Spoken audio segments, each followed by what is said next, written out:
কারণে আসলে আমরা রাস্তা পার হতে পারছি না। গরু রাস্তা ইতিমধ্যে ব্লক করে দিয়েছে। এখন খুব মাঝরাত, এই গরুগুলো আসলে কি আমরা বুঝতেছি না। যাই হোক, আমরা সামনের দিকে এগোচ্ছি, হরন দিলাম বেশ কয়েকটা। এখন প্রায় রাতের 3টা বাজে, আমরা ইকোনমিক জোনে আছি। এখানে মানুষও দেখতে পাচ্ছি। এখন আসলে টান দিয়েছি, আবার সামনে আর কিছু আছে কিনা সেটাও দেখতে হবে। খুবই নিরিবিলি, আপনারা দেখতেই পাচ্ছেন দুই পাশে জঙ্গল, কেওড়া বন, পাশে বিশাল কেওড়া বন আছে, বাম পাশেও কেওড়া বন। রাস্তাটা খুবই নিরিবিলি। এখন প্রায় রাতের 3টা বাজে, আমরা ঘুরতে বের হয়েছি। এই যে আবারও সামনে কিছু গরু বেরোচ্ছে, এইগুলো একটু দেখাও, গরুগুলো একটু দেখাও। এখানে অলরেডি তারা শুয়ে পড়েছে, মনে হচ্ছে তাদের এটি বাপ দাদার কোনো সম্পত্তি হবে। কিভাবে শুয়ে আছে দেখেন, আমাদেরকে পাত্তাই দিচ্ছে না। এখন আমরা খুব সতর্কতার সাথে এই জায়গাটি আমরা ক্রস করছি। এটি আসলে আত্মা হতে পারে, আমরা জানি না, হয়তো কোনো ভৌতিক বিষয়, যেহেতু দুদিকে জঙ্গল। এটি হয়তো কোনো ডাইনি হতে পারে, মহিলা ডাইনি, যেটি আপনাদের প্রত্যেকের ঘরেই আছে। বিশেষ করে যারা বিবাহিত, আমি তাদের উদ্দেশ্যে বলছি কথাটা।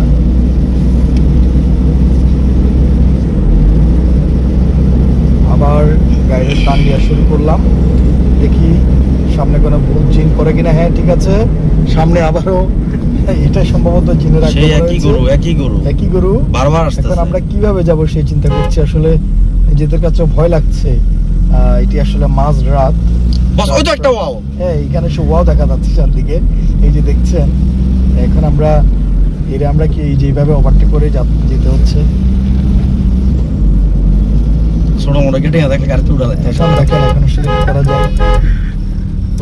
হর্ন দিয়ে আমরা এগোচ্ছি, সামনে যাচ্ছি। আবার সামনে হয়তো আরো পাল আছে। হ্যাঁ, এই যে দেখেন, আর একটি সামনে গরুর পাল।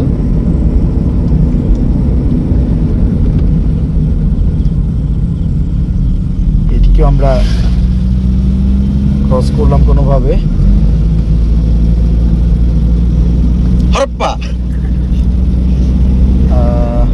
ওয়াও লাগছে না, সব ওয়াও। একটা ওয়াও। আসলে বাইরে থাকতে থাকতে কলিজাটা হয়ে গেছে, আঙ্গার হয়ে যায়। বস, এই যে সোনার মানুষ কিন্তু এখানে কাজ করে, জোরে পুরো আঙ্গার হয়ে যেতেছে না। বস, এগুলা কি ওয়াও ওয়াও লাগতেছে না, সব ওয়াও লাগতেছে। এই তো এই যে দেখেন, আমরা আবারও চলে যাচ্ছি। তো সামনে 3টা ওয়াও। বস, সামনে কি 3টা ওয়াও দেখা যাচ্ছে না? সেম একই গরু, একই চোখ, একই নাক, একই কান, একই লেজ। যে ফিলিংসটা সেটি আমরা পাচ্ছি। একই গরু আমরা বারবার দেখতেছি, কিন্তু পথ আমাদের শেষ হচ্ছে না। পথই যেন শেষ হচ্ছে না, মনে হচ্ছে আমাদেরকে মন ভোলা ভূতে পেয়েছে। এর আগে আমরা গাজীপুরে গিয়েছিলাম, সেখানে ভাওয়াল গরু এরকম একটা ঘটনা ঘটেছিল। সেখানে ছিল শুধু বাঘ আর বাঘ। সেখানে বাঘ পেয়েছি, বিড়াল পেয়েছি, বনমরক পেয়েছি, ইঁদুরও ছিল বস, 2টা। হ্যাঁ, আম গাছ থেকে কাঁঠাল পেরে খেয়েছি। ওই যে দেখতে পাচ্ছেন, এটি ইকোনমিক জোন, দূরে দেখা যাচ্ছে। দূরত্ব কিন্তু অনেক। বস, সামনে কি ওয়াও আছে আরো? এটা একটা প্রেতাত্মা।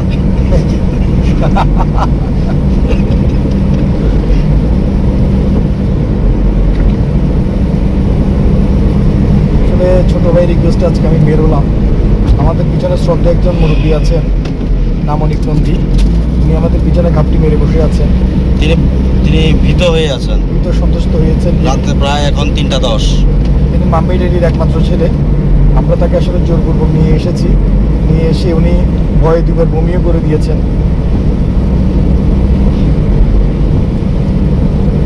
এই যে ইকোনমিক জোন, এই রাস্তা খুবই ভয়াবহ। এখানে সাবধানে চলাফেরা করতে হবে।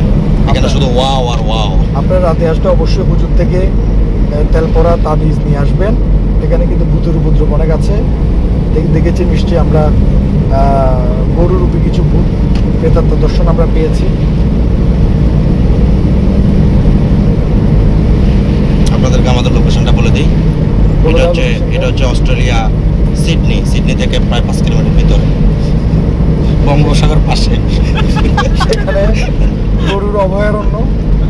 গরু চাষি আছে এখানে অনেক।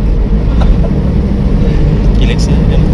ডিসকে brightness has been reduce to, আচ্ছা ওই যে ব্রাইটনেস গুলা যে বস ওইদিকে এসে ওয়াও দেখা যাচ্ছে না?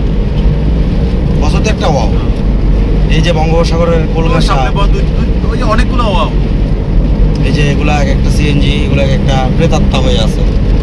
তো রাতের বেলা ক্রেতাত্মা হয়ে এগুলা বের হয় মানুষের সহযোগিতার নামে এই বিল্ডিং নিয়ে গিয়ে। বসুন্ধরা যায়, এই তো বসুন্ধরা। বস এখানে কি ওয়াও বসে আছে? এখানে এখানে তিনটা ওয়াও। তিনটা ওয়াও বসে আছে।